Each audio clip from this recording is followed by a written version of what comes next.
Hey guys, GPO welcome my channel. So ఈరోజు మనం దానిలో మనం కస్టమ్ స్ట్రాటజీస్ని కరెన్సీ అండ్ కమ్యూడిటీ మార్కెట్స్లో ఎలా బిల్డ్ చేయాలి దాని గురించి మాట్లాడదాం.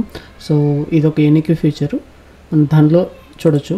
సో ఇప్పుడు నేను ఒక గోల్డ్ ఫీచర్ని అయితే తీసుకున్నాను. అవుట్లుక్ స్ట్రాటజీకి సంబంధించి ఫైండ్ ఆపర్చునిటీస్ మీద క్లిక్ చేస్తున్నాం. ఇక్కడ మనకి ఒక స్ట్రాటజీస్ని అయితే అది బిల్డ్ చేసింది. ఇక్కడ చూడండి, సిఎన్ బిల్డర్ మీద క్లిక్ చేస్తే మనకి బుల్ కాల్ స్ప్రెడ్ అనేది మనకు క్రియేట్ అయిందనమాట. సో ఇక్కడ నుంచి మనం ఆర్డర్స్ని అయితే ఎగ్జిక్యూట్ చేసుకోవచ్చు అండ్ దీనికి సంబంధించిన మార్జిన్ ఎంత వస్తుంది అన్నీ కూడా ఇక్కడ మనకి క్లియర్గా డిస్ప్లే అవుతాయి. ఓకే, అండ్ మన P&L కూడా ఇక్కడ మ్యాక్స్ ప్రాఫిట్ ఎంత వస్తుంది, మ్యాక్స్ లాస్ ఎంత వస్తుంది అనేది కూడా ఇక్కడ మనకు క్లియర్గా కనిపిస్తుంటుంది. అలాగే మన ఫాస్ట్ క్రియేట్ మీద క్లిక్ చేసి కూడా మనం న్యూ స్ట్రాటజీస్ని అయితే బిల్డ్ చేసుకోవచ్చు. ఇక్కడ నేను బేర్ పోర్ట్ స్ప్రెడ్ని క్రియేట్ చేస్తాను. అలాగే నేను లాంగ్ స్ట్రాటజీని క్రియేట్ చేద్దాం అనుకుంటే లాంగ్ స్ట్రాటజీకి సంబంధించిన స్ట్రాటజీ అనేది కూడా ఇక్కడ నుంచే డైరెక్ట్గా మనం క్రియేట్ చేయొచ్చు అనమాట. అలాగే మీరు క్రూడ్ ఆయిల్కి సంబంధించి కూడా చెక్ చేయొచ్చు. సో ఇప్పుడు మనం క్రూడ్ ఆయిల్ని అయితే సెర్చ్ చేద్దాం. సో క్రూడ్ ఆయిల్ ఫ్యూచర్కి సంబంధించి మాత్రమే వస్తాయి ఇక్కడ. ఓకే, మనకి మెయిన్ అంటే ఇది ఇంటర్నేషనల్ వైడ్గా ట్రేడ్ అవుతుంటుంది కాబట్టి మన దగ్గర ఫ్యూచర్స్ మాత్రమే ట్రేడ్ అవుతుంటాయి.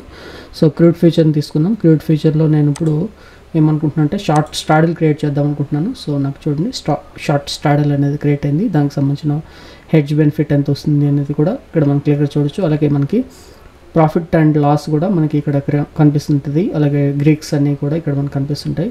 ఓకే, అండ్ మనం ఇక్కడ ఓఐ కూడా మనం చూడొచ్చు అనమాట, ఓపెన్ ఇంట్రెస్ట్ని కూడా, అండ్ ప్రాఫిట్ టేబుల్ని కూడా క్రియేట్ చేయొచ్చు, అండ్ మల్టీ స్ట్రైక్స్ని కూడా మనం ఇక్కడ గమనించవచ్చు. అలాగే మీరు కమ్యూడిటీస్లో ట్రేడ్ చేస్తుంటే న్యాచురల్ గ్యాస్ ఉంటుంది. న్యాచురల్ గ్యాస్ని కూడా మనం ఇక్కడ ఎంటర్ చేసి చూద్దాం. Natural gas, okay, so natural gas ఫీచర్ని తీసుకుంటున్నాను ఇక్కడ. సో న్యాచురల్ గ్యాస్కి సంబంధించిన P&L కూడా మనం ఇక్కడ చూడొచ్చు. ఇది హైడ్ చేస్తున్నాను. సో దీనికి ఇంకేదైనా నేను అడ్జస్ట్మెంట్ తీసుకొద్దాం అనుకుంటే యాడ్ న్యూ మీద క్లిక్ చేసి దీని ఆప్షన్ చైన్ ఓపెన్ చేసి ఇక్కడ నుంచి కూడా మనం దీన్ని అయితే యాడ్ చేయొచ్చు అనమాట పొజిషన్స్కి. సో ఇక్కడ చూడండి మన పొజిషన్ అనేది చేంజ్ అయింది అనమాట. సో కమ్యూడిటీకి సంబంధించి ఇప్పటివరకు అయితే ఏ ప్లాట్ఫామ్స్లో కూడా ఇట్లా మనకి స్ట్రాటజీ బిల్డర్స్ అయితే లేవన్నమాట. ఓన్లీ దానిలోనే ఏవి అవైలబిలిటీలో ఉన్నాయి. సిల్వర్లో ట్రేడ్ చేయాలనుకుంటే సిల్వర్ ఫీచర్ని యాడ్ చేసుకొని మనం అయితే మన వ్యూని అయితే తీసుకొని మనం స్ట్రాటజీస్ని అయితే బిల్డ్ చేయొచ్చు అనమాట. సో నేను ఇక్కడ సేమ్ బిల్డర్లో క్లిక్ చేస్తే చూడండి నాకు ఒక సిల్వర్కి సంబంధించిన బేరిష్ వ్యూతో ఒక స్ట్రాటజీ అయితే బిల్డ్ అయింది. దీన్ని ఎగ్జిక్యూట్ చేసామంటే మనకి ఆర్డర్స్ అనేవి ఎగ్జిక్యూట్ అయిపోతాయి అండ్ క్లియర్గా మనకి ఇక్కడ ఎవ్రీథింగ్ కనిపిస్తుంటుంది. అలాగే మనకి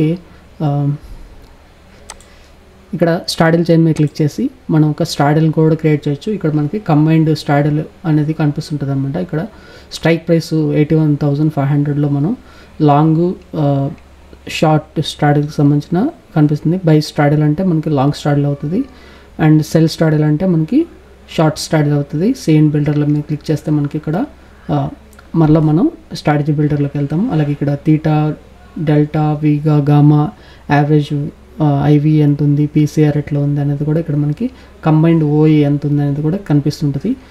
సేమ్ బిల్డర్ మీద క్లిక్ చేస్తాం అనుకోండి మనకి ఈ డీటెయిల్స్ అన్నీ కనిపిస్తుంటాయి అనమాట. సో ఇప్పుడు మనకి షార్ట్ స్ట్రాడల్ అనుకుంటే రెండింటిని సెల్లింగ్ కూడా ఇక్కడ అప్లై చేయొచ్చు. సో ఈ విధంగా మనం క్విక్గా మనం వ్యూని అయితే మనం కమ్యూనిటీస్లో కూడా ప్రొజెక్ట్ చేస్తూ మనం అయితే ట్రేడ్స్ని అయితే ప్లేస్ చేయొచ్చు అనమాట. ఈ ఫీచర్స్ అన్నీ కూడా మనకి ఎక్స్క్లూజివ్గా దానిలో మాత్రమే ఉన్నాయి. దాని వాళ్ళు మాత్రమే వీటిని ప్రొవైడ్ చేస్తూ వస్తున్నారు. హోప్ మీకు అర్థమైంది అనుకుంటాను. కమ్యూనిటీస్లో మనం ఆప్షన్ స్ట్రాటజీస్ని ఎలా బిల్డ్ చేసుకోవాలి దాని గురించి. ఈవెన్ మనకి మిగతా వాటిలో ఆప్షన్ చైన్స్ కూడా మనకి చూపించరు, జస్ట్ మనం సెర్చ్ చేసుకోవాల్సి ఉంటుంది. బట్ ఇక్కడ ఏంటంటే మనం స్ట్రాటజీస్ని కస్టమ్ బిల్డర్ ద్వారా బిల్డ్ చేసుకోవచ్చు అనమాట మనకి. ఓకే, సో హోప్ మీకు అర్థమైంది అనుకుంటాను. Thanks for watching.